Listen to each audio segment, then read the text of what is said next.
actualité de Lago Polin? Bon, actuellement, je suis en train de préparer mon album, l'histoire. C'est mon actualité même. À proprement dit qu'elle est là.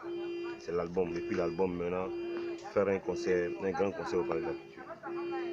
Viser le Palais de la Culture. Ouais, Est-ce que vous pensez vraiment qu'à l'état actuel des choses, vous pouvez réussir ce défi-là? Effectivement, je peux réussir ce défi parce que aujourd'hui, la musique ivoirienne, il y a une solidarité autour. Et je pense que mes fans, ils attendent ça, ils veulent que j'arrive forcément au Palais de la Culture. Donc je vais le faire pour eux. C'est eux qui vont se déplacer. Et quand on dit Lago Polin, c'est une histoire de Djiglo, Boko, Nyonkoso, Diokwe, Gagnoa, Daloa.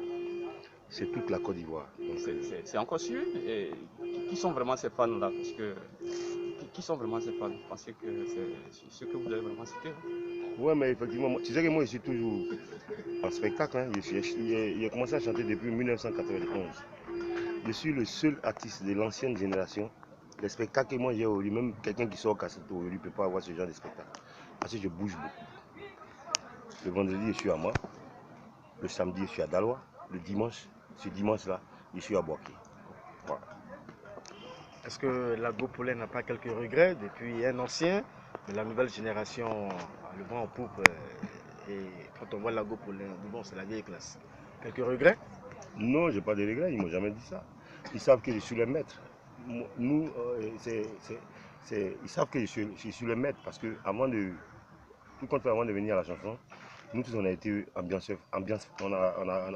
a exercé dans l'ambiance facile. Donc dans l'ambiance facile, si tu ne connais pas Lago Polin, attends que ton maître. Moi je ne peux pas avoir de regrets parce que la nouvelle génération, ils chantent bien.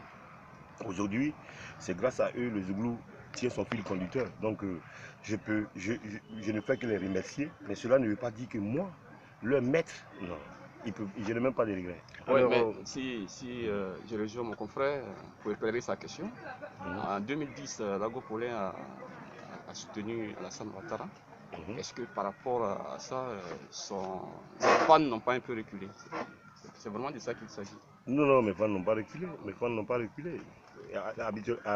La preuve en est que je suis toujours à Yopougon. Mes fans n'ont pas reculé.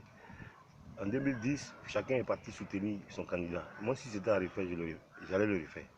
Si c'est à refaire, je vais le refaire. Oui, mais n'empêche qu'à un moment donné, vous avez dit que des portes vous avaient été fermées, notamment sur la place parisienne.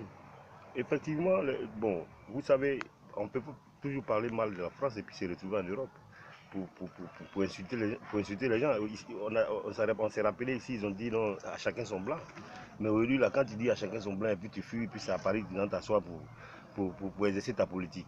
Ça, c'est une excitation à la violence. Moi, je préfère que quand on dit on est patriote, on reste dans son pays pour faire la politique. Oui, non. On ne se cache pas pour aller à Paris. Ok, mais ce que je vais dire, c'est que vous avez dit que la plupart de ceux qui organisent les spectacles à Paris, vous avez fermé les portes. Effectivement, ils avaient fermé les portes, mais aujourd'hui, ils ont fermé les portes. Les mêmes Parisiens nous appellent, disent que c'est les mêmes artistes qu'on voit là-bas, qu'on est fatigué.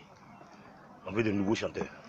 C'est comme ça. Est-ce que vous avez été vraiment récompensé à ce soutien, c'est-à-dire à la hauteur du soutien que vous avez porté à Alassane Ouattara?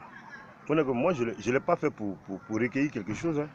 Vous savez, le Premier ministre Alassane Ouattara, il était le Premier ministre du Faux-Boigny. Mon père était le chauffeur du Faux-Boigny. Mon père a conduit au Faux-Boigny, mort dans les